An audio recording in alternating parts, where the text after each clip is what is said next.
sorry. I didn't mean to cry. Really, I didn't. It's just that I'm so happy to see you. It's all right. It's all right, oh, Ro. Everything's all right. Cry, baby. Oh, damn. Oh, damn. I meant to carry this off with a smile and a martini and... Oh, a martini's a scrumptious idea, isn't it? That's a fine idea, Ro. Come on.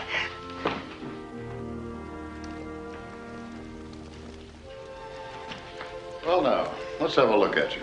Oh, Madeline's coming home for Christmas, you know, and, well, not having a maid, I decided to get the tree early and trim the damn thing up myself.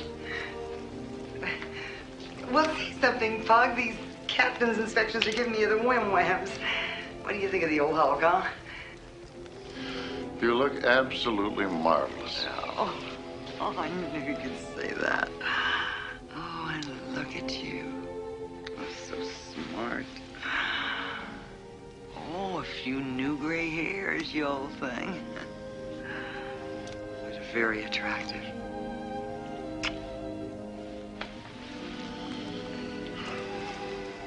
Ooh, that feels good.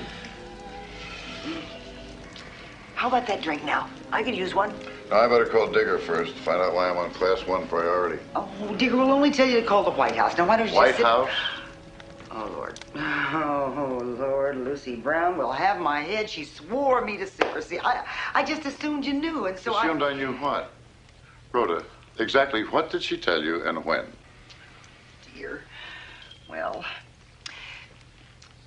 it seems that the White House ordered Bupers to get you back here, PDQ. Now, this was sometime in November, before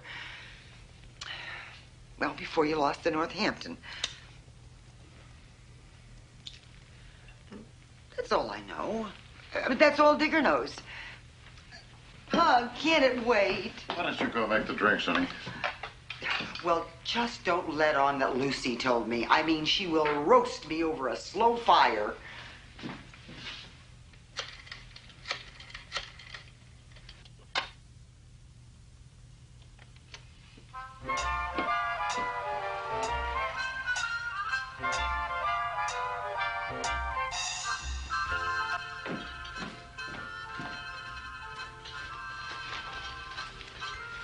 Martinis. So what did Digger say? I'm supposed to meet the president at noon tomorrow. President? Oh, Pug. Well, I must say, you don't look very happy about it. The last time I visited the White House, you know, it damn near wrecked my career. Oh, I know, but that was in law. On my stop in Pearl, I was summoned by Admiral Spruance. He is now Nimitz's chief of staff. I thought I'd get hell for losing my ship. I figured my career was finished. Never. Well, evidently, they thought I must have done something right in that battle. Spruance wants me for his operations officer. Nimitz put in the request. Oh, Pug.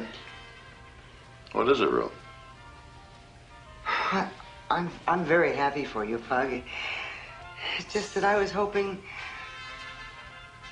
maybe you would get to be the president's naval aide. Well, that was Lucy Brown's guess, and then at least we'd get to see something of each other a while. Yes, that would be nice. Sure would. Good.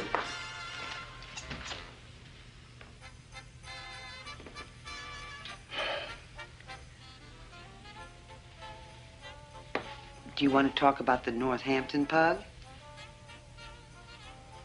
We got torpedoed and we sank.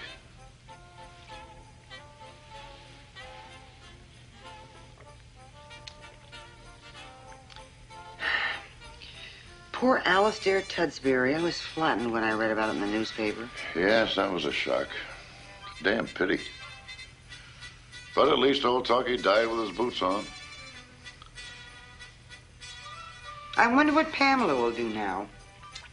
I saw them when they passed through Hollywood. Yes, I got your letter.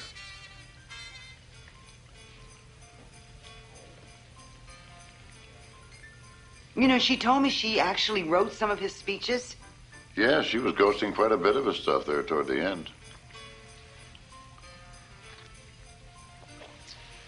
Now, how about that dinner?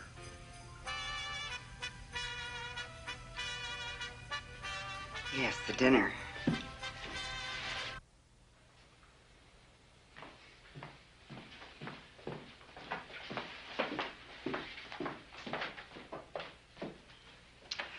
I think that's enough wine, dear. Negative. This is my homecoming. I'm celebrating. Now, where was I? Well, you were telling me about New Caledonia, where you took the Northampton after Midway. Oh, right. Yeah, madhouse. All those fussy French colonialists, overrun by American war making. Halsey's running the whole damn South Pacific campaign from Noumea. There's a few Navy nurses, some French girls, and they're surrounded 4 deep by colonels and captains. The lieutenant hasn't got a look in. Warren didn't like that. Yeah, we're sitting in the bar at this musty French hotel, and Warren leans in, with that grin, and he says, Dad, what these girls are forgetting, when the uniform comes off, the more stripes, the less action. Only Warren, huh, I'm afraid you're not making much sense, dear. What? Well, you just said you and Warren were together, and he cracked a joke. Oh, yeah. Well, I guess I could do with some coffee. I don't think coffee will help much, dear. No? That is discouraging.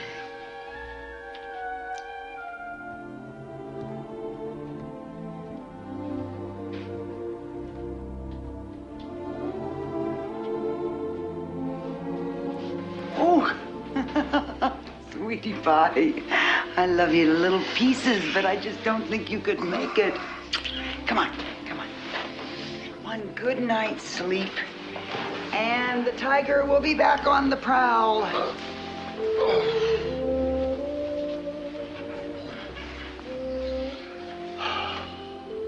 It's good to have you back. Sorry about this.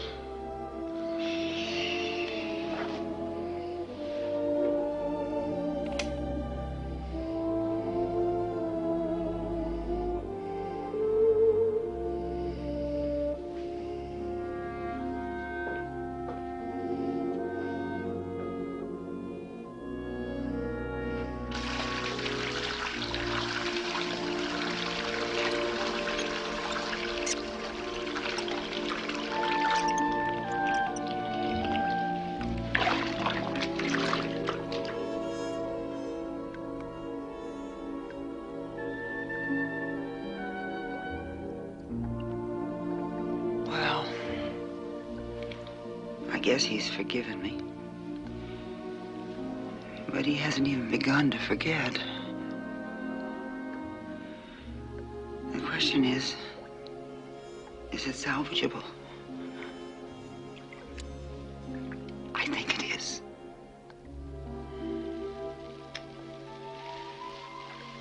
All in all, it wasn't such a bad first day.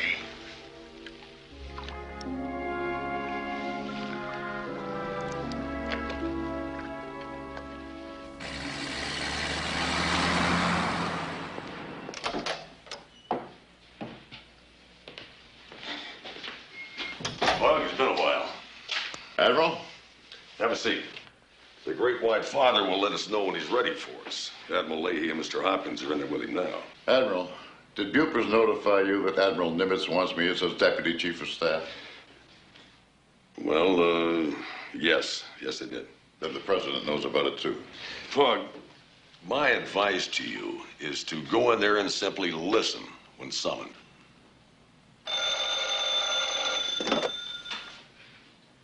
Okay.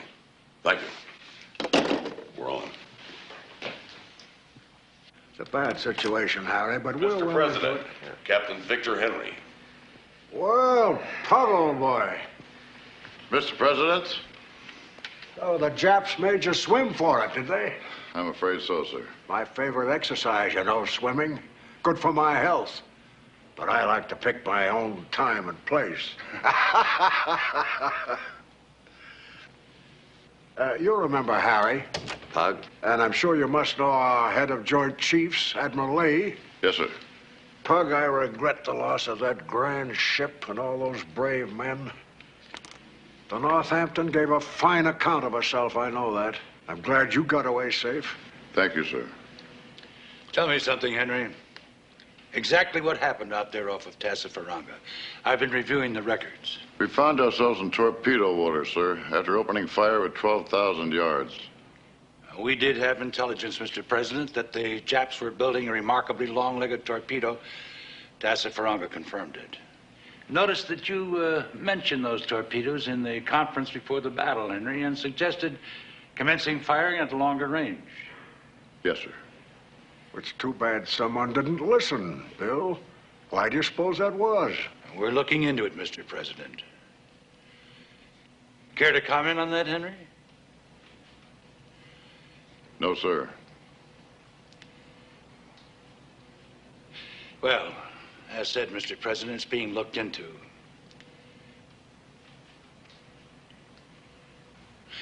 Well, thanks for your time, Chief. I'll send you a written summary of next week's agenda this afternoon. Thank you, Henry. Yes, sir. Sit down, Pug. Pug, when I got word from SecNav about your boy Warren, I felt terrible. Is Rhoda bearing up? Yes, sir, she is. That was a remarkable victory at Midway. And it was all due to brave youngsters like Warren. They saved our situation in the Pacific. You know, Pug, we ran into a heck of a shortage of landing craft for North Africa. Now, there was talk of a crash program to turn them out, and your name came up. One forceful man riding herd on that problem for the Navy is what I need. However, quite by coincidence, something else has come along. You remember old Bill Stanley? I've made him my ambassador to Moscow. Yes, sir, I heard that. Well, he's been singing your praises ever since you went over there with him last year on that Harriman mission. He wants you back in Russia, Pug. Asked for you as a special military aid. Do you have a preference? Well, Mr. President, this goes to my head a bit, being offered such a choice, and by you. That's most of what I do, old fella. I just sit here, sort of a traffic cop, trying to direct the right men to the right jobs. Well, you've got to take 10 days leave first, in any case. Show Rhoda a good time. That's an order. Then get in touch with Russ Carton, and one way or another, we'll put you to work. Yes, sir. I'll do that. By the way, how's your submariner? Doing very well, sir. And his wife, that Jewish girl who was having difficulties in Italy? She's all right, sir. Thank you. This Jewish situation is simply awful. I'm at my wit's end about it. The only answer is to smash Nazi Germany as soon as possible and give the Germans a beating they'll remember for generations. We're trying. So long, Pug. Thank you, sir. Pug?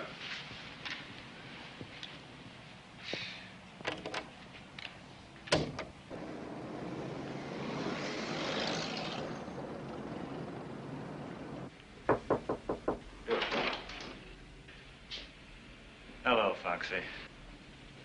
Slope, you made it. Good to see you. Where'd you shoot that thing? Siberia? It's just about. Well, here it is. Good. Now you take a look at this. What is this? You're just in time. Joint United Nations Statement on German Atrocities Against Jews. Foxy, what is this? A keg of dynamite, that's what it is. Hell of a breakthrough. Official, approved. Ready to go for simultaneous release in Moscow, London, and Washington. Maybe as soon as tomorrow. When Tuttle cabled us about the stuff you were bringing, it gave us a lot of leverage.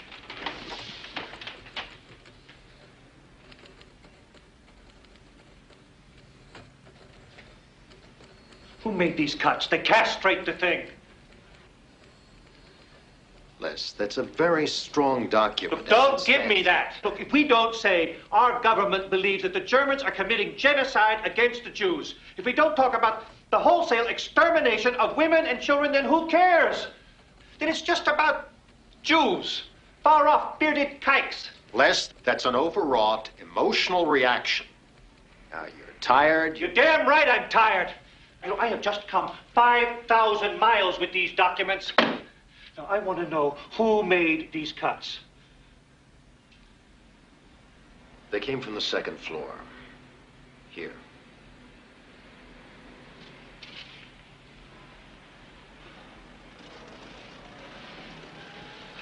Breckenridge Lawn. The president's dear old friend.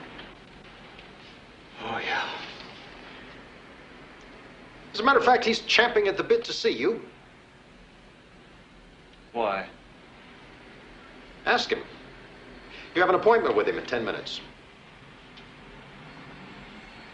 Well, Leslie Sloat. We should have met a long time ago. Tell me, how's your father? My father? He's fine. I wasn't aware you were acquainted. Well, I haven't seen him since our days at Princeton. But he and I used to just about run the Ivy Club. Tennis, and sailing, getting in trouble with girls. Now, how did Timmy Sloat's boy ever happen to go to a tin-pot school like Yale? Why didn't your father put his foot down about Princeton? Please. Well, despite that handicap, you have made an admirable foreign affairs officer. Oh, I know your record. Thank you. The fact of the matter is, that's why I wanted to see you. I need help. A special kind of help. You do? Indeed, yes. Somebody in the Division of European Affairs should be disposing of Jewish matters and not passing them on to me. And I think that Timmy Sloat's boy is the man for the job. And your reputation, being a sympathizer with the Jews, is a wonderful asset. Sir. Breck. Breck. Yes. I don't want to be placed in such a position unless I can really do something to help the people who come to me. Of course. That's what I'd want you to do. But the existing regulations make that almost impossible. How? Oh, tell me. The visa requirements, for example. Just how in the name of God are German Jews supposed to get a good conduct certification from the local police? The local police is the Gestapo. Leslie, these are standard rules devised to keep out criminals, illegal fugitives, men of the riffraff. You know. Nobody has a God-given right to enter the United States. Oh, it's agreed, but there are ways around all that. If we look for them. Yes. Yes, you're probably right, yeah. I'm not big-headed. Yeah. And I'm not an anti-Semite. Despite all the smears in the press.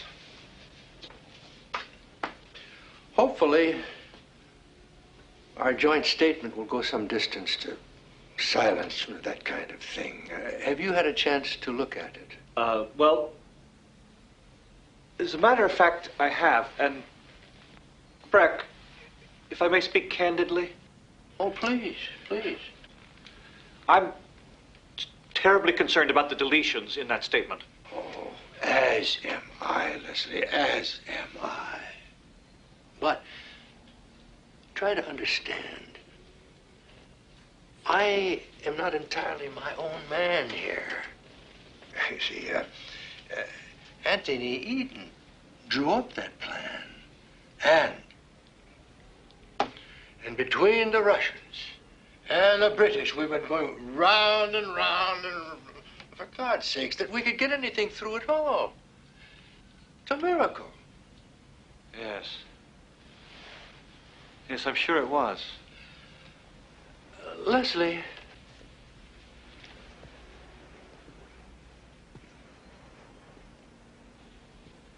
I truly believe we must help the unfortunate Jewish race in their time of agony, whenever, wherever we can,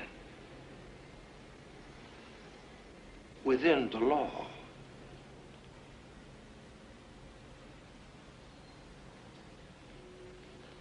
I need your help.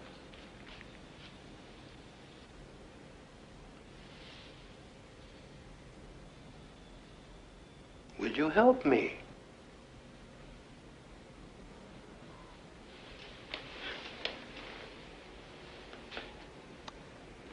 I'll try, sir. I'll try.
Well, bless me. There's Colonel Peters.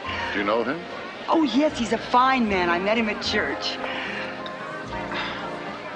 Where on earth did he find that chorus girl? Well, what do you say? Shall we join them? Suits me. Oh, I don't know. Can I trust you at the same table with that blonde floozy? Come on.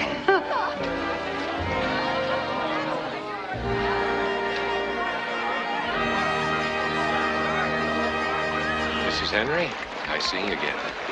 Colonel Peters. My husband, Captain Henry. Colonel Peters. Hello, Colonel. Captain. Susan Wiley, Captain, and Mrs. Henry. Susan. Pleasure meeting you. Miss Wiley. General, how are you? It's good to see you.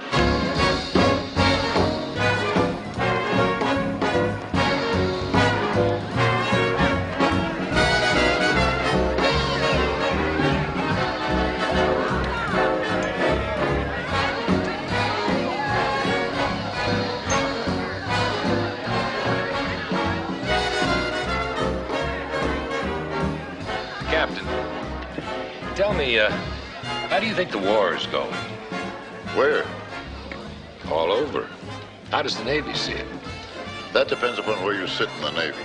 Well, then, from where you're sitting. I see plenty of hell behind us and plenty ahead. Concur. And that's a better year-end summary than I've read in all of the newspapers. It's almost midnight, ladies and gentlemen. Allow me, Mrs. Henry.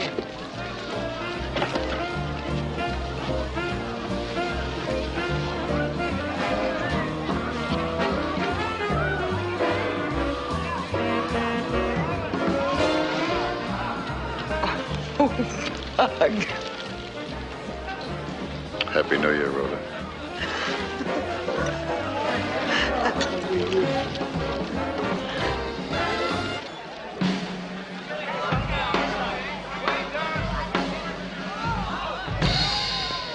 All right, everybody, it's almost time. Why don't we all count together?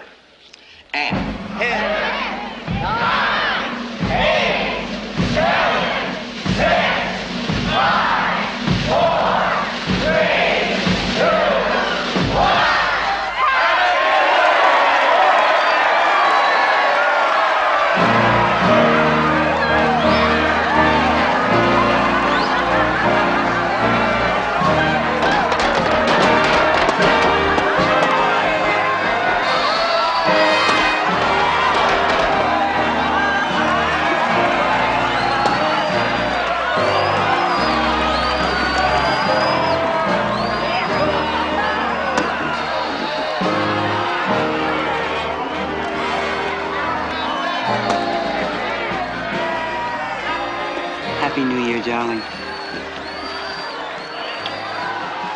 this will be a better one.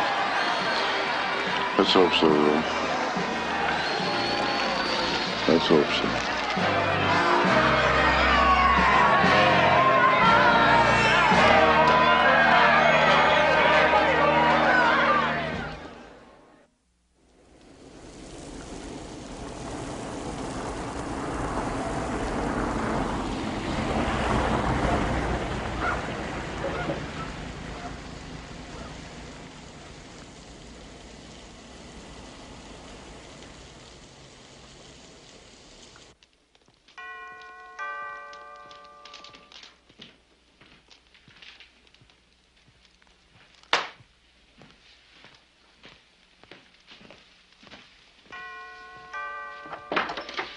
Hello, Leslie. Hello.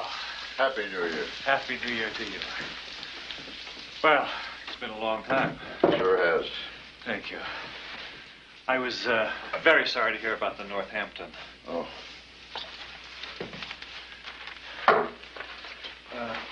I was just checking to see how we did with our joint United Nations statement. Oh, about the atrocities. Oh, you mean you actually found it? Buried on page 10 of the Washington Post. Yeah. They didn't give it much of a play, did they? Well, I shouldn't be surprised, I guess. Ah, thank you. But still, if the three powers agree on anything and then commit it to paper, you'd think it'd be worth some notice. At least the New York Times put it on the front page. Under the item about gas rationing, of course. Oh. By the way, have you seen this? No, I haven't. That was too bad about Talkie. Yeah. Leslie! Oh, how good to see you. Pleasure to see you again. Oh, this is our daughter, Madeline. Madeline, Leslie Sloat, very good friend of Byron's and Natalie's. Pleasure to meet you. I've heard a great deal about you. Again, thank you for inviting me. Bachelors can always use a home-cooked meal. Oh, don't be silly. Oh, time? Oh, yeah. It's about Tusbury. Oh, so awful. Oh, bless me. Pamela's coming here.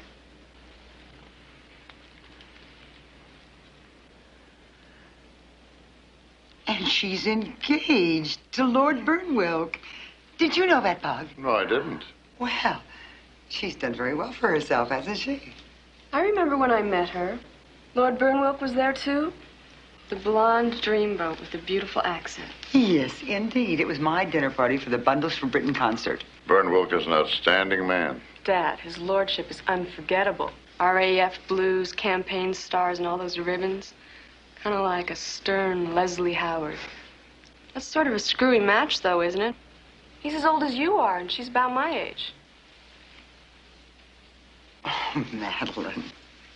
She's much older than that. Is there any news of Natalie? Actually, there's a lot to tell. Madeline, let's get dinner on. We'll talk at the table.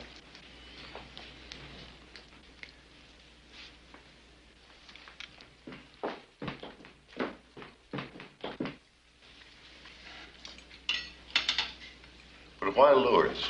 Why were they interned there? We don't really know.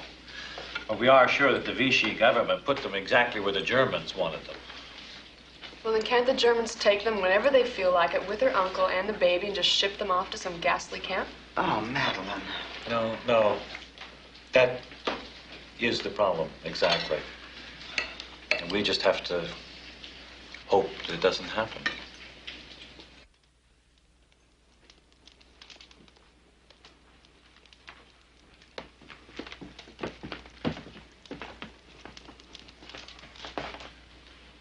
I report back to the White House in a couple of days, Leslie.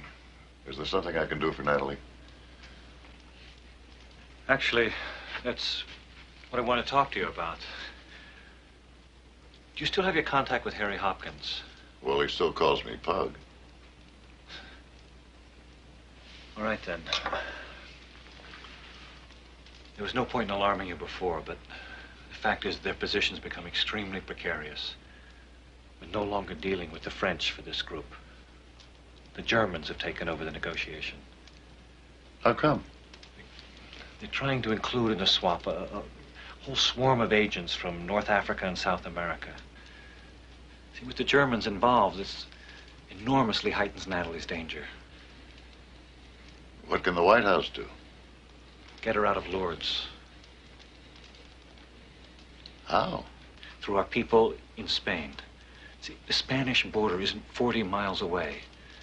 Informal, quiet deals can be made. Sometimes indirectly, even with the Gestapo. I'm not saying this will work. I'm saying we better try it. But how? I know who to talk to at State. I know where the cable should go. A phone call from Harry Hopkins will enable us to move. Look, I don't want to sound frantic, but I urge you to try this. If this war goes on 2 more years, every Jew in Europe will be dead. Natalie's no journalist. Her documents are fraudulent. The documents break down. She's gone. The baby, too. This is the time to cash in whatever credit you have at the White House. Just try to get Natalie out of Lourdes.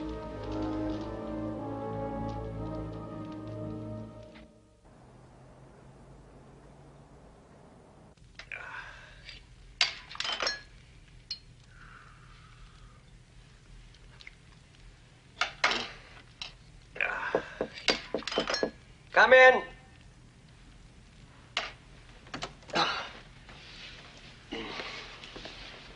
Captain Victor Henry. Hello, Pug. Thank you for seeing me, sir. Always a pleasure. I'll be going, Mr. Hopkins. Have a seat. Little historical trivia for you. Do you realize that it was in this room that Abraham Lincoln signed the Emancipation Proclamation? No, sir, I didn't. Well, this is where he did it. There's a real coincidence. I've been meaning to get in touch with you. You been giving any more thought to our landing craft problem? Yes, sir, I have been thinking about it. Well, I hope you're going to sign on for it. You lick this one, Pug, you'll be a hero. Also be an admiral pretty soon. Actually, sir, I haven't made any decisions yet. What I'm really here to see you about is my daughter-in-law. So that's still a problem, then, I take it. Yes, sir. She and the baby and her uncle, Dr. Jastrow, are with the American internees in Lourdes. As you know, sir, they're Jews. I was hoping that something might be done to get them out of there ahead of the others. Lourdes, huh? Okay, let me take a look at that. This is Hopkins. Oh, hello, Mr. President. Right away. By the way, sir, Pug Henry is here. Yes, of course, sir. Boss wants to say hi to you, Pug. Follow me.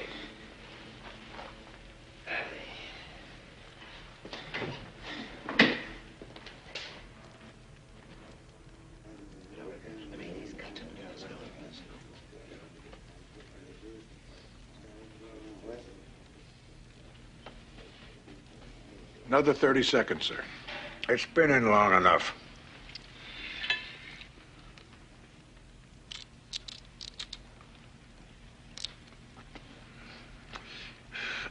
Well, Pug, how are you? Very well, sir. Did you and Rhoda have a nice New Year's? Yes, Mr. President, thank you. Good, good. Now, what were you and Harry cooking up just now? Where do you go next? Moscow or landing craft czar? Mr. President, Admiral Nimitz has requested my services as Deputy Chief of Staff for Operations.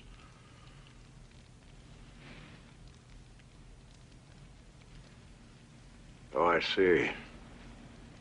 Really? Well, I suppose that's where you'll go then. I certainly wouldn't blame you for that. The Pacific is your ocean. It's a grand assignment. All the luck. Oh, Art. Yes, Mr. President. Bring that report. I want to go over it with you again. Here you are, sir. You see, here, this and this don't jibe. I think it requires a bit more research.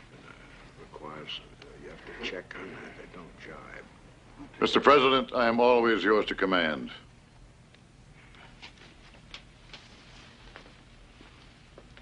Well, Pug, it's just that Admiral Stanley feels sure he could use you in Moscow. I had another cable about you from him only yesterday. We're fighting a very big war, you know, Pug. There's never been anything like it. The Russians are very difficult allies, heaven knows. Perfectly impossible to deal with sometimes. But they're tying down 3.5 million German soldiers. And we can't afford to have Stalin thinking of negotiating a separate peace with Hitler.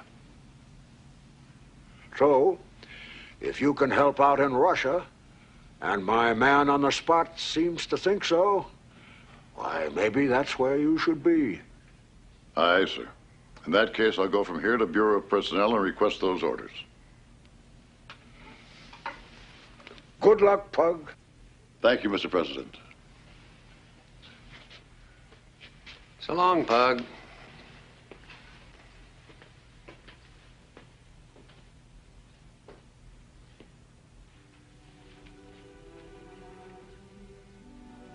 It'll mean at least a year, won't it, Pug? It'll be a long time. I was so hoping for Washington. It's what the president wants, Ro. The president. We've certainly come a long way, haven't we, Pug? You remember the night you proposed? No, that was too long ago. Oh, don't give me that, you old thing. Honestly, Pug. You went on and on about how awful it was to be a Navy wife. And you know something? You were absolutely right.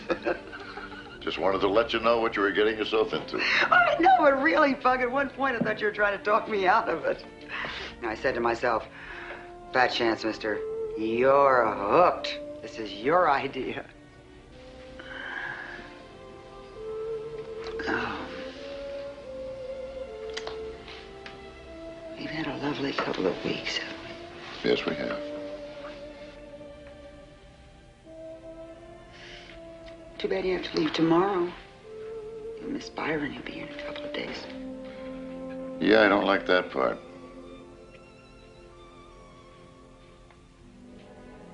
You miss Pamela Tutsbury, too. Yes, I'll miss Pamela Tusbury, too.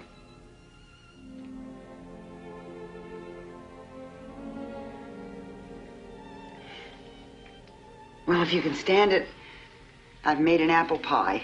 Ooh, I won't get that in Moscow, will I? I'll go get it.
Good morning, sir. May I take your breakfast order? Yes, please. I'd like ham and eggs and pancakes.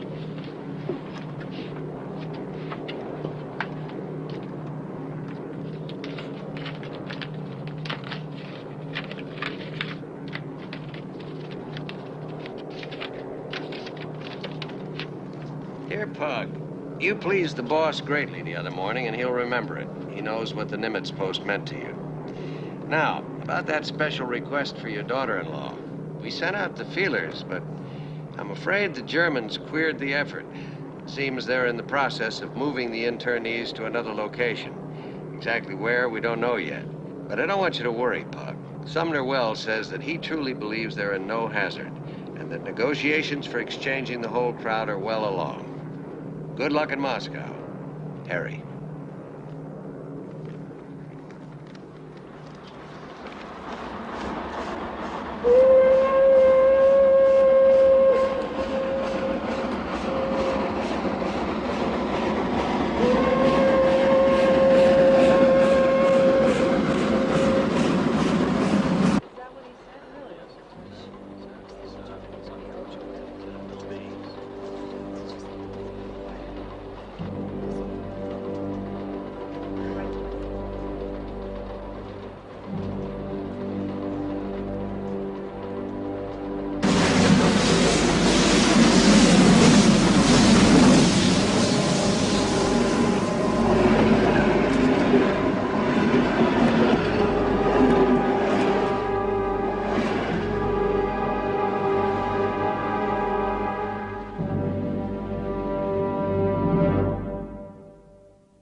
Ja, guten Tag. Haben Sie eine angenehme Reise gehabt? Gibt es schon eine Liste?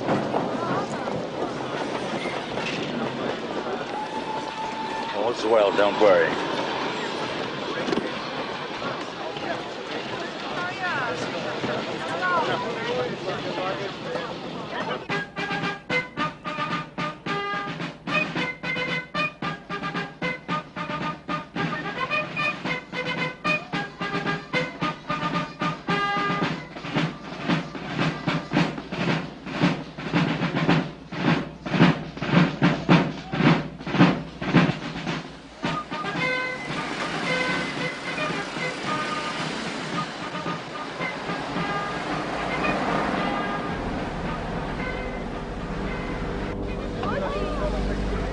Also weiterfahren. Durchfahren, einhalten.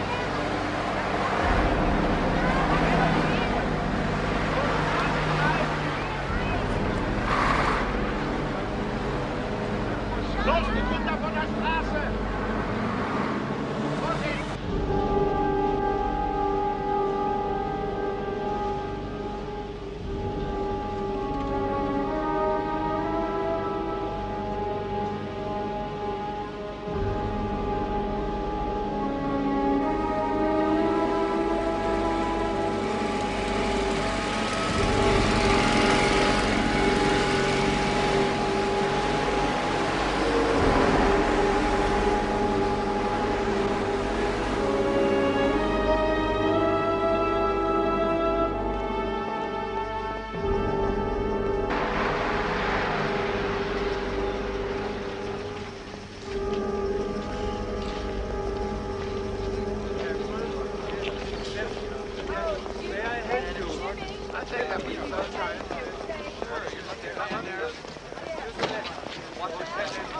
city's Baden-Baden waters work wonders.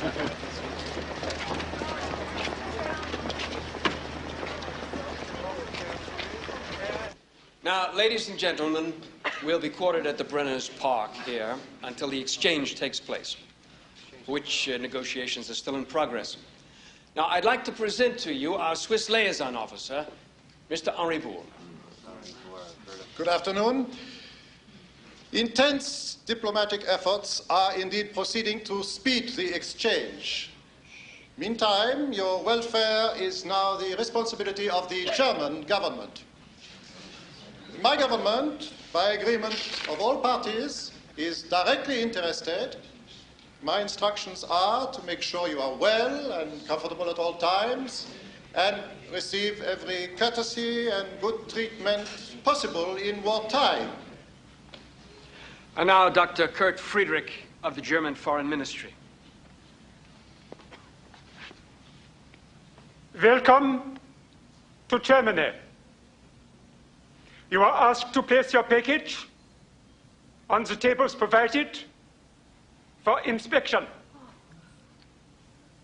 All shortwave radios will be confiscated. You will be allowed to listen to German radio, and you will have German newspapers and magazines. After package inspection,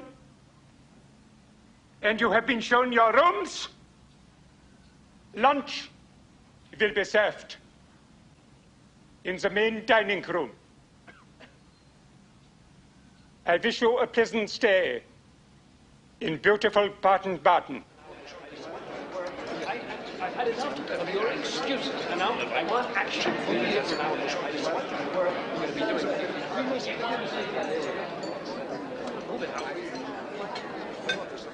Yeah, I think. I'm not sure exactly. It might be history.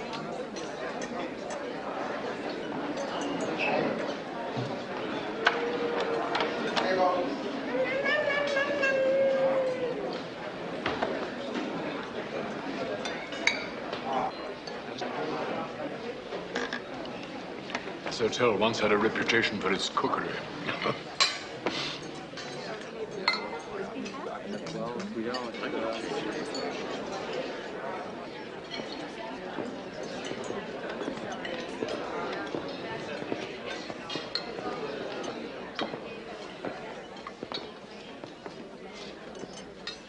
Professor Aaron Jastrow, author of A Juice Jesus, I believe? Yes, indeed, Dr. Friedrich. Professor, may I say, I am a long-time admirer of yours. Your book should be a required reading for all aspiring theologians. Jesus the man walks in the pages. I am honored to serve as your host. I've not been translated into German. I thought I'd be quite unknown here. Come, Professor. Your name on the roster might as well have been in electric lights. I see. The top floor suite you and your niece have been assigned. With the fine river view? Is it adequate? Oh, perfectly. Indeed, quite luxurious. And you and your baby, Mrs. Henry? You're comfortable? Yes, thank you. Good. It's the hotel's best accommodation. When you're settled in, sir, perhaps you and I can chat and discuss your work and literature in general. I'm a lover of serious history. Of course, I shall be perfectly at your disposal.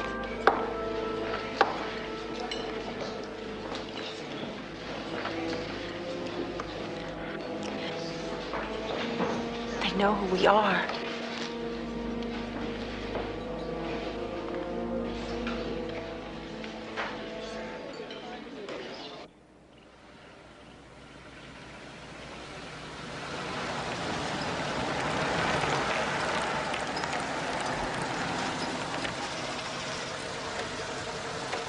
That'll be 80 cents.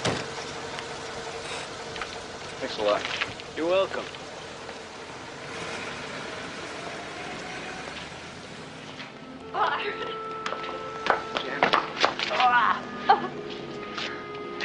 How have you been? Okay. Let me look at you. You're becoming more like Warren. I'll never be like Warren. Come on. This is a nice little place. Well, it's all Vic and I really need. The spare bedroom's yours, Bridie. As long as you're here and whenever you're in port. That'll be great. Dad told me in his last letter you found Natalie. Is there any news? Yeah, I talked to Sloat when I was in Washington. She's in Germany. Germany? Listen, I'll tell you all about her after I see Vic. Where is he? In the kitchen. Come on.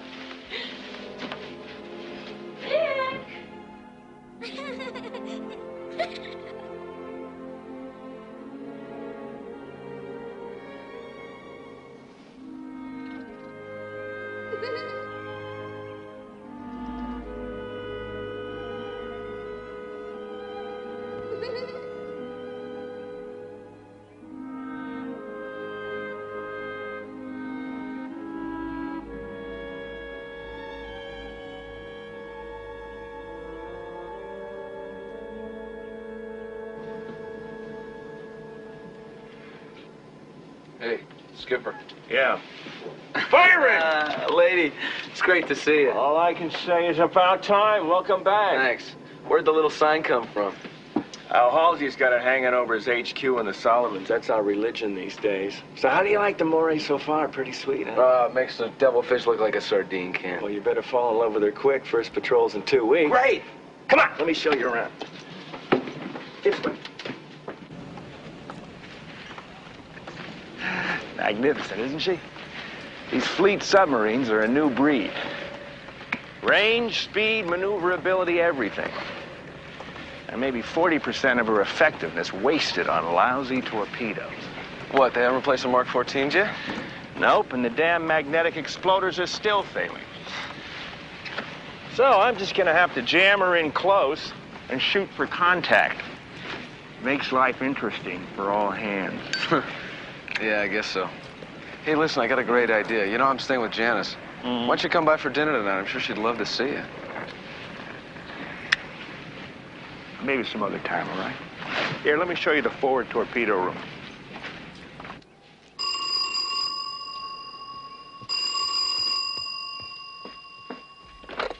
Hello? Jan, it's Byron. Byron. Listen, I got bad news. I won't be home for dinner tonight. I've got the watch. Oh, that's too bad. Everything okay? Yeah, everything's fine. Good. Well, listen, I'll see you and Vic first thing in the morning. We'll be looking for you. Especially Vic. It's only been 1 day, and already he's asking for his Uncle Briney. That's great. Give him a hug for me.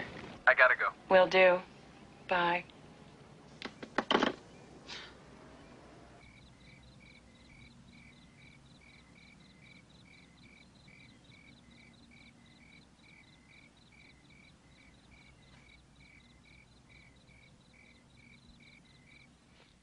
Honey, I hate to say this, but the hanky-panky's gonna have to stop for a while. What are you talking about? I just can't take a chance on Byron finding out about us. Janice, you're a grown woman. There's nothing wrong with what we're doing here. I know that. But you know Byron, and I don't want him to get all upset and disapproving. Can't have that. Am I understanding you? Are you calling it off? Oh? Would you mind all that much? Hell yes, I would. Oh, don't look so tragic.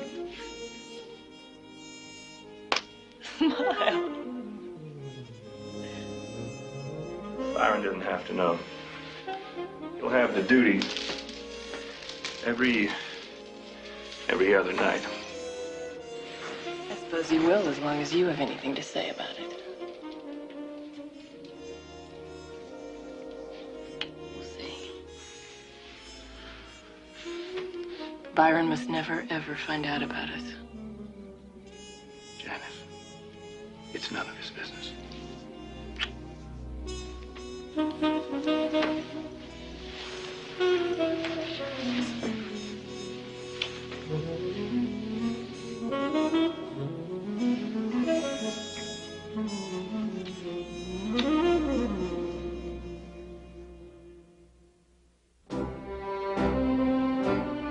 Casablanca, January 24th, 1943.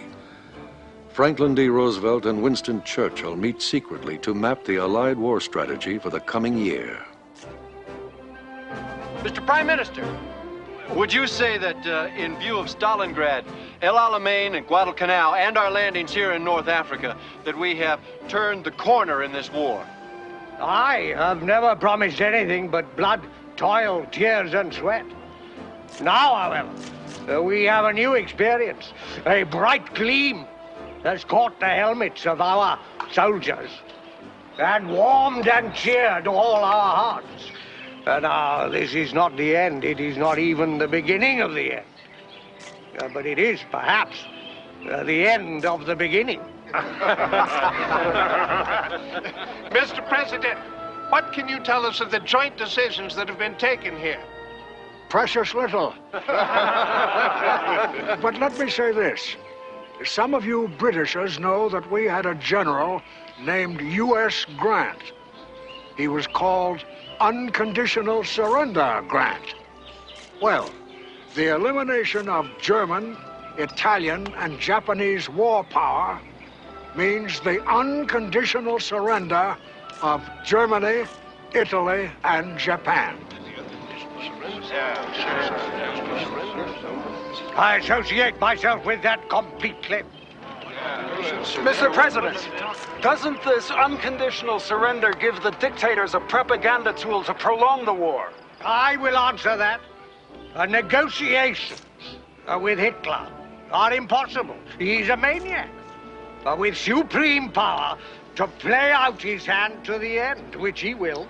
Therefore, so will we. Unconditional surrender, gentlemen. Nothing less. Prime Minister, Prime Minister, does the British President? Unconditional surrender. What pompous rubbish. It is the biggest mistake Roosevelt has ever made. Dr. Goebbels will certainly have a field day with that one.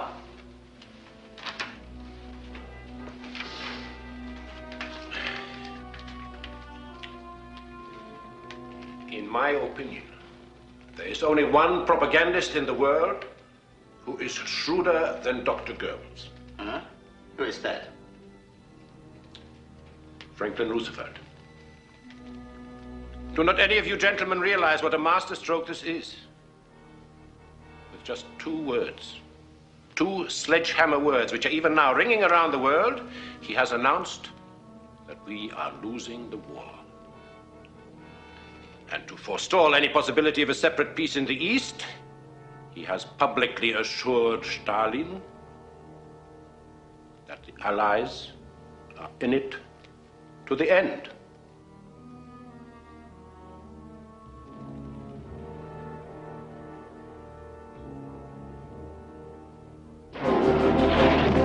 Field Marshal von Manstein's Operation Winter Storm, the relief of Fortress Stalingrad, has failed. But Hitler stubbornly clings to his stand-or-die policy. Paulus to Führer. Troops without ammunition or food. 18,000 wounded. No dressings or medicine. Further defense senseless. Collapse inevitable. Request immediate permission to surrender to save lives. Surrender forbidden. 6 armies' heroic endurance to the last man will be the salvation of the Western world.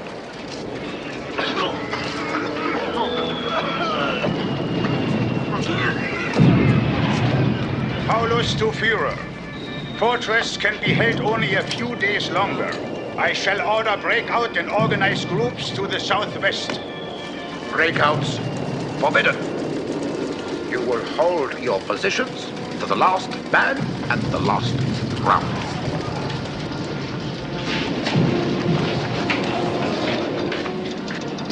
Send this. Paulus to Führer. Final collapse a matter of hours.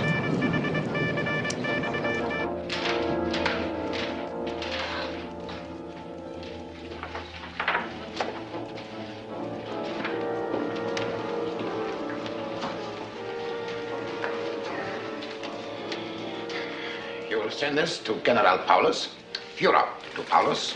You are promoted to Feldmarschall. My congratulations. List of 117 of your officers also promoted 1 grade is as follows. Chief of Staff, Major General Schmidt.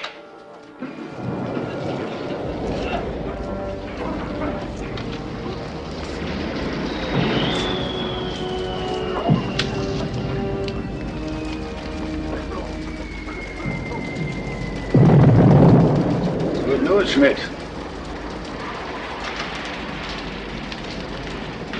Congratulations, Generalleutnant.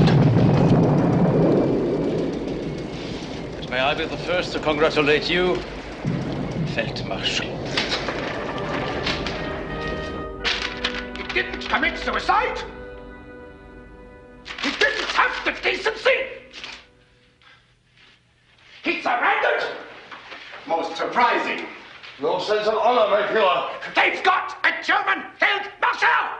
No other Feldmarschall has ever been captured alive. What treachery! What disgraceful behavior! The dirty, cowardly swine! How did he not have the decency to kill himself? Do you know what hurts the most? That I promoted him to Feldmarschall. Now, why does he think I did that?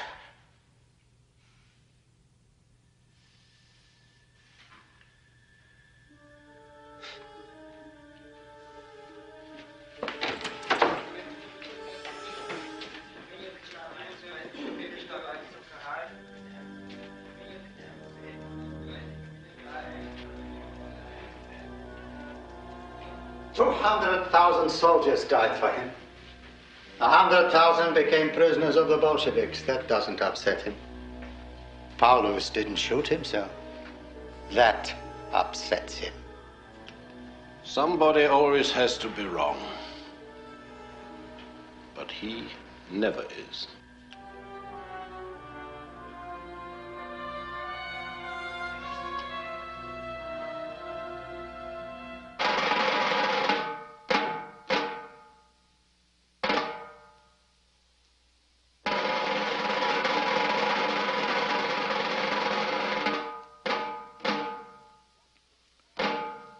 Die Schlacht um Stalingrad ist beendet.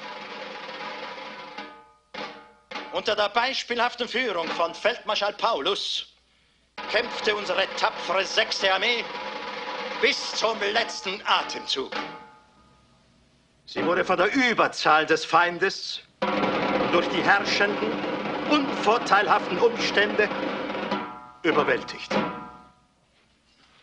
Ich hatte einen Kameraden, einen besseren findest du nicht. Und nun spricht zu Ihnen Reichspropagandaminister Dr. Josef Goebbels. Meine Seite im gleichen Schritt und Tritt. Im gleichen Schritt. Heil Hitler! Auf Befehl des Führers folgt eine viertägige Volkstrauer. Alle Theater, Lichtspielhäuser und Vergnügungslokale sind ab sofort geschlossen.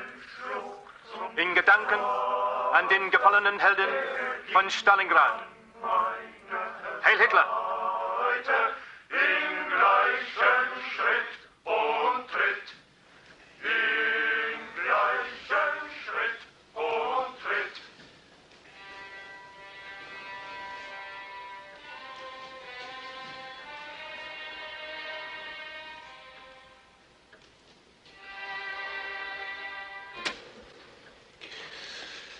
You predicted it, Halder. That was why he fired you. There's only one way to save Germany now.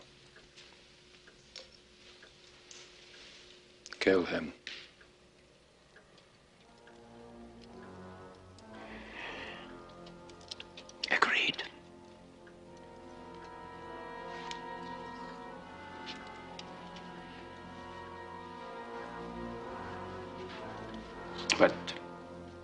How? And who will do it? I will.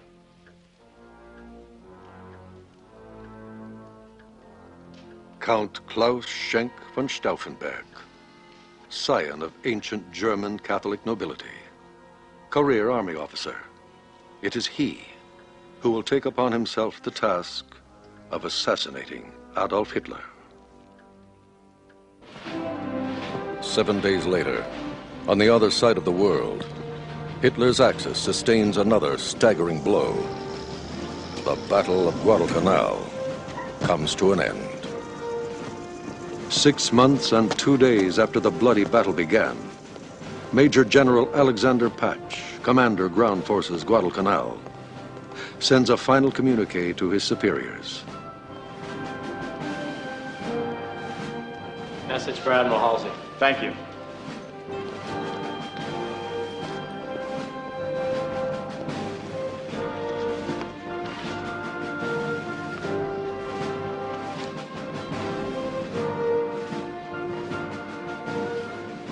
Gentlemen, from General Patch, good news. Total and complete defeat of Japanese forces effective at 16:25 today. I'm happy to report Tokyo Express no longer has terminus Guadalcanal. Congratulations. Good job. On these two poles of war, Stalingrad and Guadalcanal, the Second World War turns. This is Halsey speaking. Get me General Patch, Guadalcanal. Both battles begin and end within days of each other. Both are desperate head-on clashes of national wills. Alex, Bill Halsey. 4-0, Alex. And with both outcomes, and the Axis defeat in North Africa, the tide of war shifts for all the world to witness. But for Adolf Hitler, it marks the end of his dream of world conquest. After Stalingrad, he will only be fighting to save his neck.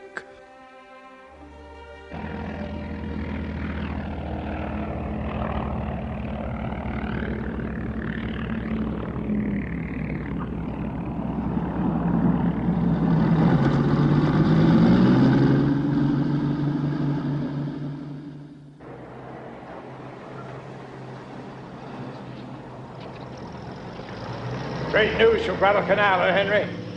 What's the reaction from the Kremlin, sir? Well, it's hard to say. From all we can make out, the Politburo hasn't sobered up since the Red Army kicked those heinies out of Stalingrad.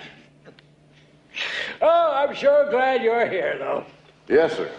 I'm still not quite sure why I'm here. Well, I'll straighten you out on that. The whole purpose of your presence in Moscow is to get through to your old buddy Yevlenko. You remember Yevlenko, don't you? Yes, sir. Good. Well, he's Mr. Big on Lend-Lease now. He won't give the time of day to anybody, let alone meet with him. That's why I'm counting on you. Well, I'll do my best, sir. Just what sort of action do you want me to get out of General Yevlenko? A little quid pro quo, Henry. Something in return for all that Lend-Lease you've been giving him free, gratis, and for nothing on a silver platter. Here, take a look at what it says on that. Can you beat it? From the Fellow Workers' Party of New York. Well, those are Lend-Lease or Red Cross cigarettes. They can't be anything else. Giving them to the Red Army by the millions. How did you get them, sir?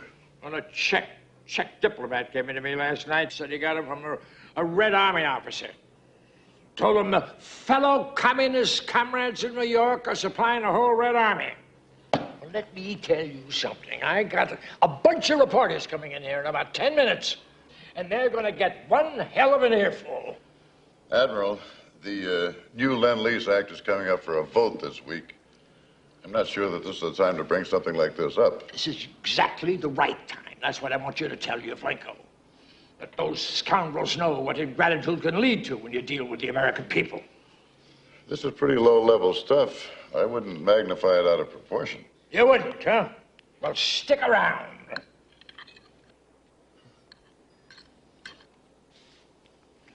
You know, boys, ever since I've been here, I've been waiting for some acknowledgments from the Russians that they're getting help from us and the British. Now, I don't mean only Lend-Lease. I mean Red Cross and Russian relief. My God, my wife works for Russian relief, and not one whisper. Yeah, Mr. Ambassador, we just came up from the Southern Front, and we see lots of Lend-Lease stuff in use. That's not what I said. I said some acknowledgments that the Soviets are fighting this war with our military supplies. Apparently they want to cover up the fact that they're getting outside help. They want the people at home to believe that the Red Army's fighting this war alone. You sure this isn't off the record, Mr. Ambassador? No usage. The Soviet authorities are apparently trying to convince those at home and abroad that they're fighting this war alone with their own resources. I see no reason why you shouldn't print my remarks if you care to. Mr. Ambassador, please.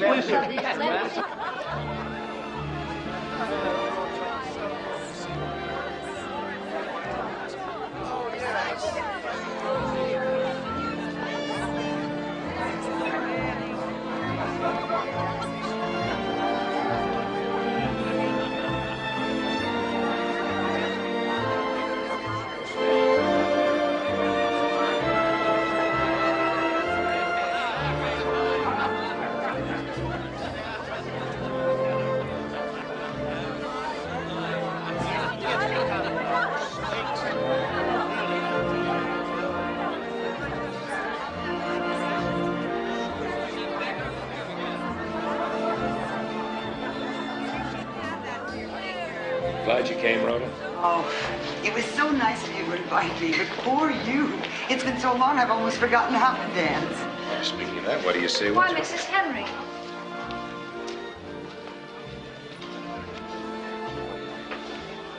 What a pleasant surprise. But it's been ages. Colonel Peters, Lord and Lady Vernon. Not quite yet, I'm afraid. Pamela's journalism is still keeping her on the run. Oh, that's too bad. Pamela's father was Alistair Tudsbury, the BBC man. Pamela is following in her father's footsteps. My condolences, Miss Tudsbury. Your father was a great voice for the Allied world. Thank you, Colonel. I was flabbergasted to read about your engagement. I didn't realize you were still in Washington. Well, I'll be moving on soon. Probably to Moscow. Moscow. You'll probably see Pug. Very possibly. Well, if you do, don't forget to remind him to watch his weight. He absolutely balloons when he's not at sea. I'll be sure and mention it. Well, it's been my pleasure, Peters, Mrs. Henry, but I'm afraid Pamela and I have to show the flag at another party this evening. Good night. Good night. Well, there's big brass for you. Vern Wilkes was just given a China-Burma India theater. You don't say. It's a very attractive couple. She's looking much older. Shall we dance? I'd love to.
Thanks for seeing me, General. It's good to see you again. Not at all, Captain Henry. I remember well our last time together. Sit.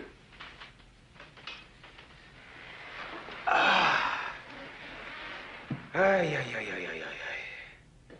I understand it, your ambassador seeks a general statement on the use of land-lease materials on the battlefields. Land-lease is very costly. Our president needs popular support if it is to continue. But haven't victories like Stalingrad gained enough public support? We are a grateful people, Captain Henry. We show it by fighting. What else would you have us do? Still, my ambassador feels that there's been insufficient publicity on American and Allied aid. Huh?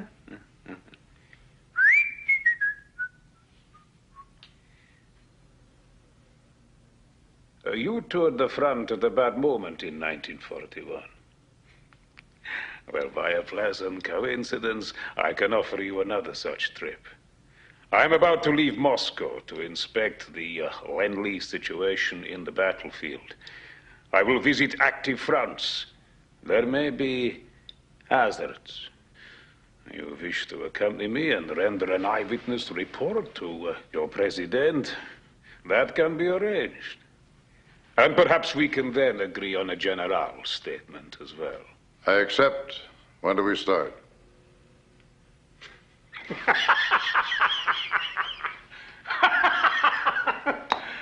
Vodka?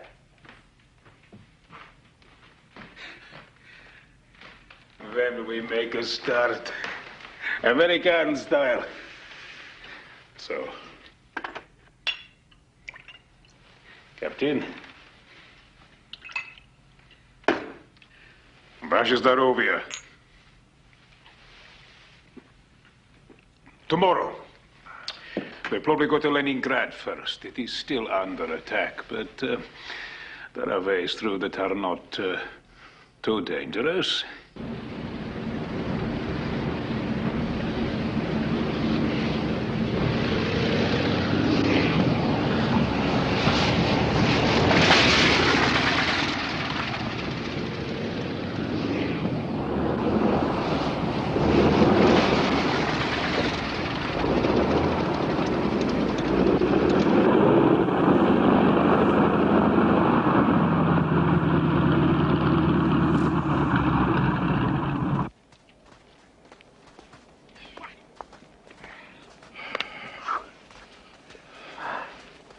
Don't the Germans shell the tracks? Constantly, and we keep fixing them. It is called the corridor of death. But we will not be going into the city that way today. No, we are traveling over the ice in one of the truck convoys. Vladimir!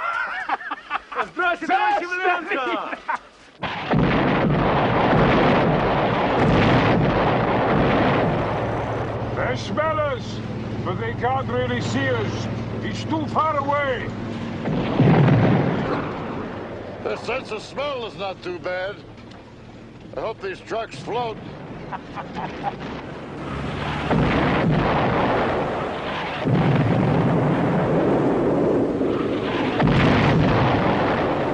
Я думаю, мест на 100 человек хватит. Ну хорошо, пойдем, пойдем. Я два морська.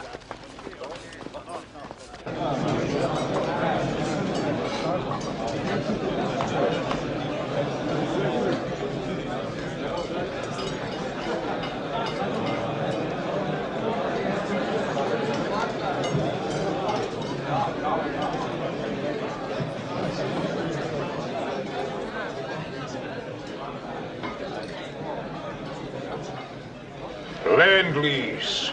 Yeah? Powdered eggs. I recognize this stuff. I've eaten enough of it at sea. Also, the boots and the uniforms of this battalion. Do they know what they're wearing? Борис, это новый отбор. Так точно, товарищ генерал. Пошито в Америке. Очень хороший материал. Хорошее обмундирование, товарищ генерал. Also, Russian body.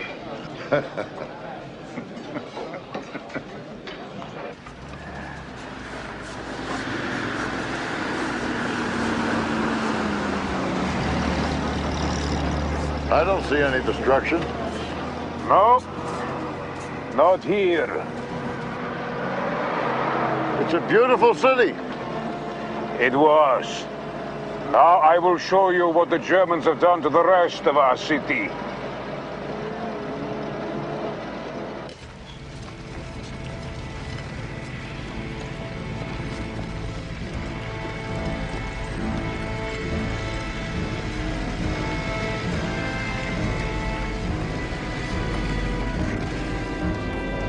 Before a siege, Leningrad was a city of 3 million people. Now, 600,000.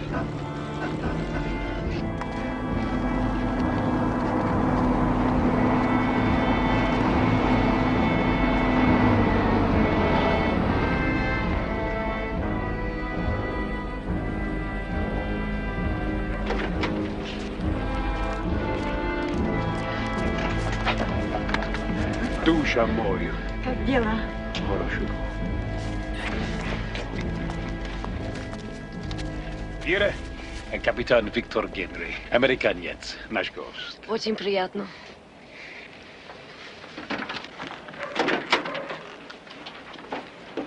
My daughter-in-law Vera invites us to her apartment. Люди ели тогда странные вещи. Кожаные ремни, обойный клей, собак, кошек, даже крыс, мышей, воробьев. В больнице рассказывали жуткие истории. Я приготовила их с опилками, с вазелином. Ужасно. Вот это тошнило, но хотя бы что-то было в животе. Выдавался кусочек хлеба, я все маме давала. Big blunders were made. Crude, stupid, unforgivable blunders. By whom? 1 million old people, children, and others who were not able-bodied should have been evacuated. With the Germans 150 kilometers away and bombers coming around the clock.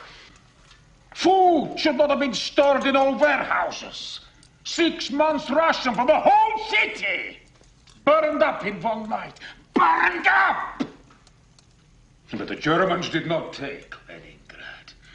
And they will not. Moscow gave the orders. But Leningrad saved itself despite the orders.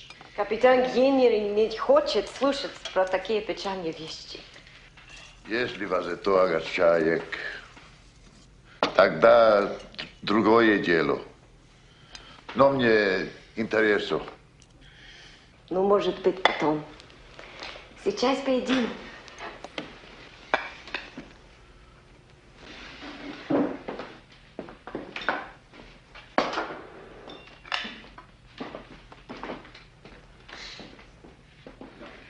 That is my son. Fine-looking young man. I believe you told me you have an Aviarta son. It did. He was killed in the Battle of Midway.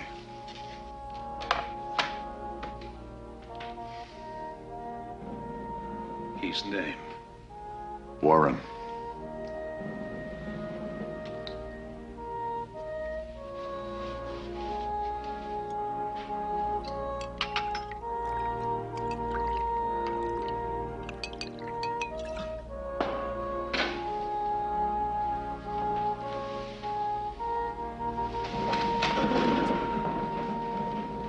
Warren Viktorovich Henry.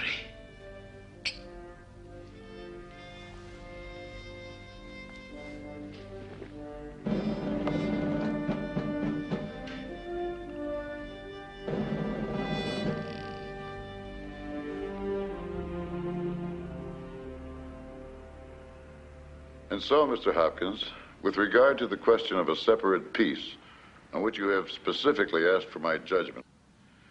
At this point, such a peace would be a betrayal, and when I'm among the Russians, I don't sense or fear that kind of treachery. Lend-lease is an inspired and historic policy, but blood shed on the battlefield remains the decisive thing in wars, and people can stand only so much of it without hope of relief. My crystal ball, therefore, says something very obvious. If we can convince the Russians that we're serious about a second front in Europe soon, we can forget about a separate peace. Otherwise, it's a risk. Sincerely, Victor Henry. Stalingrad, Leningrad, all those other Rusky cities you've been to. Boy, you have covered some ground. I'll bet those boys in the Foreign Office have their noses out of joint. Outstanding, Pug. Admiral, I'm the beneficiary of a delusion that around here I'm somebody. You are somebody. Let me have that report the soonest. You know, Pug, my head may still roll from that press conference I gave, but by God, it worked. I beg your pardon, Admiral? Haven't you heard? There's been a rash of Lend-Lease stories in the Soviet press. That and your old buddy Yavlenko's finally come around with those statements I've been after. By God, they'll think twice before kicking us around anymore. Admiral, they're putting up a magnificent fight along a 1,000-mile front. They're breaking Nazi Germany's back and they're suffering horribly. There's your quid pro quo. Yeah. Hey, how about the Germans retaking Kharkov? That confounded maniac Hitler's got 9 lives. You ought to have seen the down-in-the-mouth Ruskies at the Swedish embassy last night. See you later, Bud.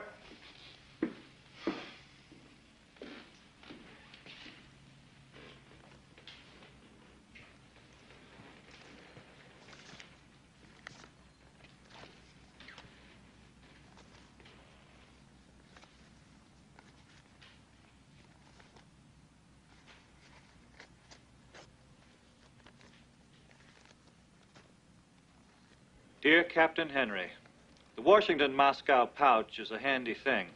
I have some news for you and a request. First, the request. Pam Tudsbury is here, as you know, working for the London Observer. She wants to go to Moscow, where indeed all the major war stories are to be found these days. She applied for a visa some time ago, but no soap. Quite simply, can you do something about this? When I suggested to Pam she write you, she turned colors and said no chance, wouldn't dream of pestering you. I told Pamela I would write you about her, and she turned more flamboyant colors and said, Leslie, don't you dare, I won't hear of it. I took that as British female double talk for, oh, please, please do. Now I come to the news. The attempt to get Natalie and her uncle out of Lourdes fell through. The matter of the 40 aircraft is discussed on pages 17 and 18. And here is my Lend-Lease summary. Thank you. I will not be able to read the report now. I am off to the Southern Front. I will read it on the plane. General, I've also written a personal letter to Harry Hopkins. I don't want to leave a copy with you, but if you'd care to read it and hand it back, I will wait. That is the kind of cautious secrecy you Russians are often accused of. Possibly it's infectious. As I told you, Captain Henry, unfortunately, I have very little time now. In that case, when you return, I'll be at your service. Savo, minuto.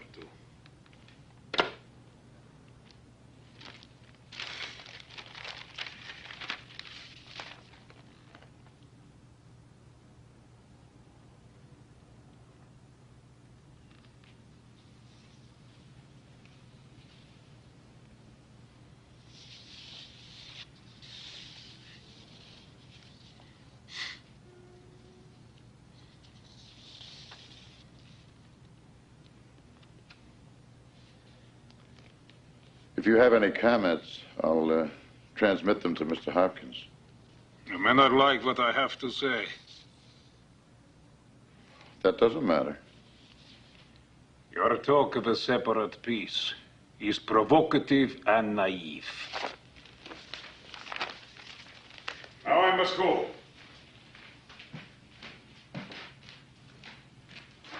You asked about my son on the Kharkov front. We have heard from him. He is all right. I am absolutely delighted to hear that. As for Miss Pamela Tudsbury, her visa has been issued. Your driver will return you to your flat. Goodbye.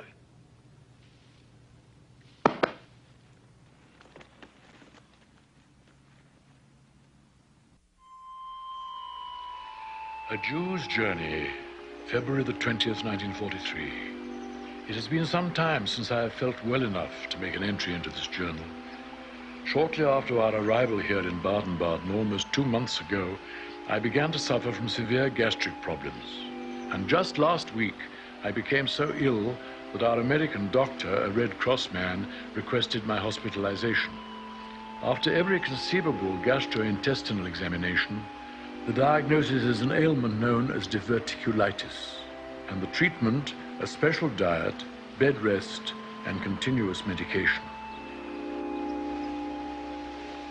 This morning, for the first time since I left the hospital, I'm at last feeling a little better.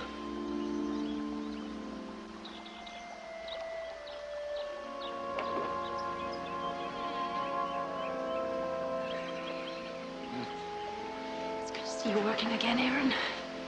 I hope you're not overdoing it. Aren't you chilly? No, I'm fine, my dear. Feel as fit as a boy. All those hospital jellies and custards must have done me good, I think. You heard the latest rumors about our exchange. Now it's supposed to take place at Easter. Yeah. The Germans showing their civilized respect for religion, I suppose. Well, we shall see. Aaron? Aaron, what is it? Oh, God. Look here, Mrs. Henry. You can just see the developing lesions in the intestinal wall. I'm afraid it will require surgery, but unfortunately, we don't have the facilities here. Then what do we do? Paris, Mrs. Henry. The best man for such surgery is in the American hospital in Paris.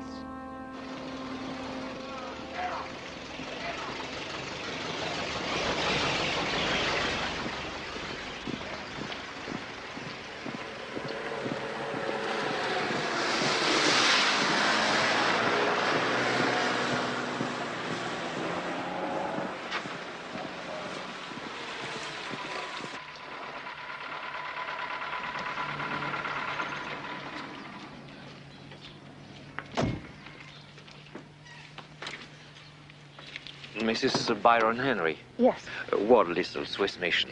Henri Bully in Baden-Baden sent me your files. I'll be your Swiss contact in Paris. Are we safe here, Mr. Liesel? Oh, yes. Try not to worry. There are several special case American like yourself in Paris waiting for the exchange. We'll get letters for you today. Thank you. Yes.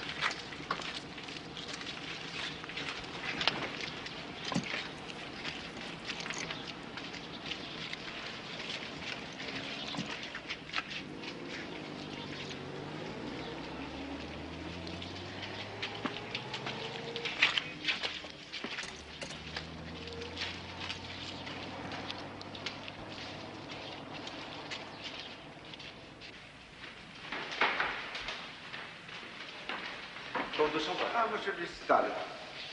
Je pense que c'est le fameux écrivain en question. Oui, professeur Aaron Jastrow. De la part de l'ambassadeur d'Allemagne. Ah, de la part de Otto Abetz lui-même. Oui, vous constatez que Otto Abetz souhaite que le professeur reçoive les soins les plus efficaces possibles. Une lettre extrêmement curieuse, surtout étant donné les circonstances actuelles. Et vous remarquez que les autorités d'occupation, dans ce cas présent, estiment que les problèmes raciaux ne doivent pas être pris en considération. De toute évidence, les préjugés de race ne passent pas la porte d'un hôpital.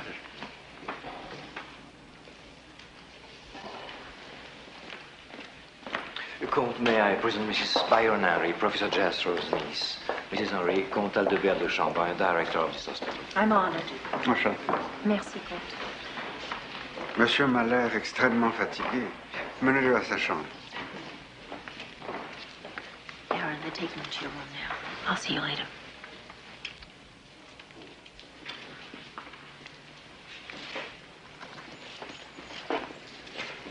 Madame, if I can relieve your family burdens. Thank you, but my only concern is for my uncle. When is he to be operated on? The surgery is scheduled for 8 o'clock tomorrow morning.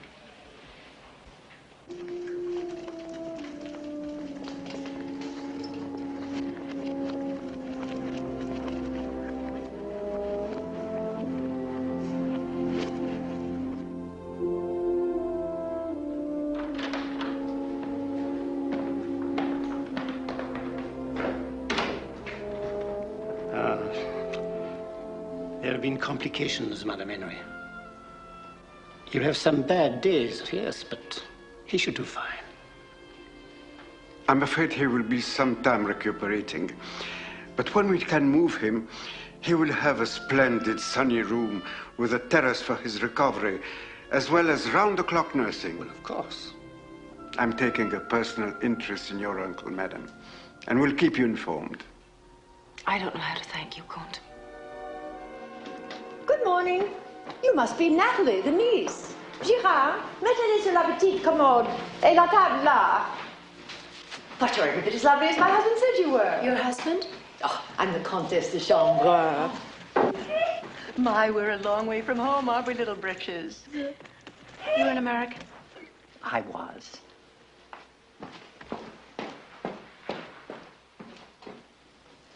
Your uncle, the author, I take it. I'm a Longworth. I'm related to the Roosevelts by marriage. Of course, we can't count that man in the White House right now. Some kind of a throwback is what I make of him. Well, one can't choose one's relatives, can one? Except by marriage, which is how I'm related to Pierre Laval. Our son married his daughter, a lovely, frail little thing. Did I mention that? No, I don't think you did. Well, he'll be the savior of France, that's what. That the Allies flock to de Gaulle utterly amazes me. Nothing but a posturing charlatan with that horrendous nose. The statement that France lost a battle and not the war is irresponsible rubbish. Why don't you join me in my husband's office for a cup of tea? There's something I'd like to discuss with you. I know, it tastes like boiled grass. It's verbena tea. It works miracles for the digestion. Anyway, there isn't any other kind to be had. Your uncle seems very ill indeed. He almost died of internal hemorrhaging. Oh, dear me. My husband says he won't be able to return to Baden-Baden for some time. Now then, the Comte tells me you're Radcliffe with a Sorbonne graduate degree. Yes, in another lifetime. Don't be soppy. As it happens, I manage the American Library. The girls who helped me all went home when the Boche got on the march. How would you like to do something useful? Oh, I'd love it. But what about my son? I'll arrange for someone to take care of little Yankee Doodle. Now, then it's all settled. You'll work for me. By the way, where are you staying? I found a boarding house. A boarding house? Absolutely unacceptable. The hospital provides perfectly adequate lodging for its staff close by, and there'll be more than enough room for you and the boy. We'll go take care of that right now, and you'll come to work for me at the library. You're terribly kind. Nonsense. I want to get back to writing on my book about the clowns in Hamlet and Macbeth. Daddy. I'm a Shakespeare scholar. Of sorts.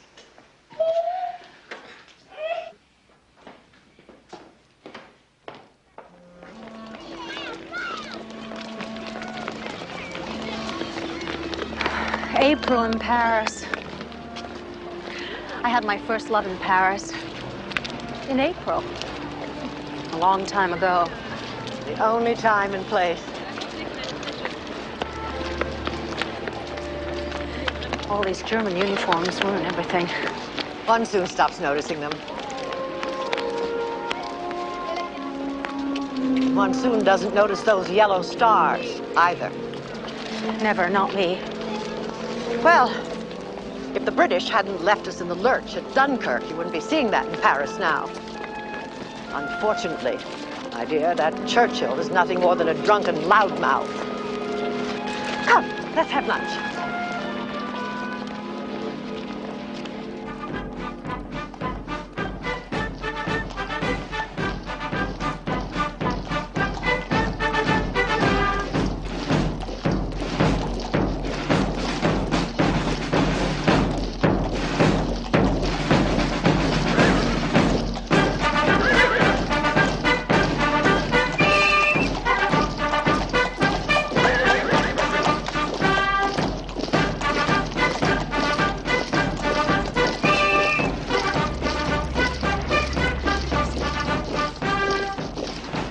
There's another side I'll never get used to. The Champs-Élysées. Believe me, The Boche are a lot better than the Bolsheviks. If only Hitler had the sense not to invade France and to finish off Russia instead, he would have been a world hero today. Now, we have to wait for the Americans to rescue us. So, Natalie, is your uncle pleased with the nice sunny garden suite in our convalescent home? He's a bit dazed by the luxury and all the good treatment. As am I. Why is that? You know the occupiers requested it. I know. I wake up nights worrying about that. My child, what nonsense. There's nothing in the least strange about it. After the exchange, your uncle will no doubt be talking to newspapers and magazines about his treatment at German hands. This is a chance for them to counter the unfavorable opinion they've been getting on their Jewish policy. So you really think it's just a propaganda ploy? My dear, the Germans are a coarse and thick-headed lot, but they display a certain brutish cunning when it comes to propaganda. That Dr. Goebbels is quite clever in his heavy-handed way. In any event, what other explanation can there be?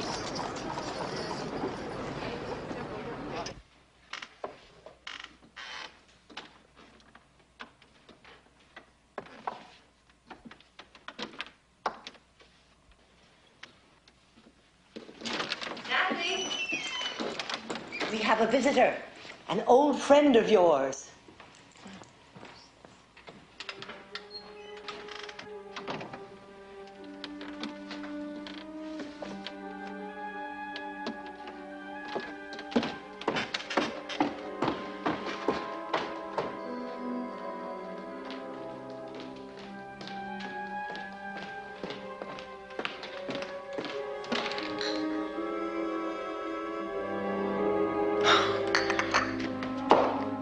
Mrs. Henry, I'm so pleased to see you again.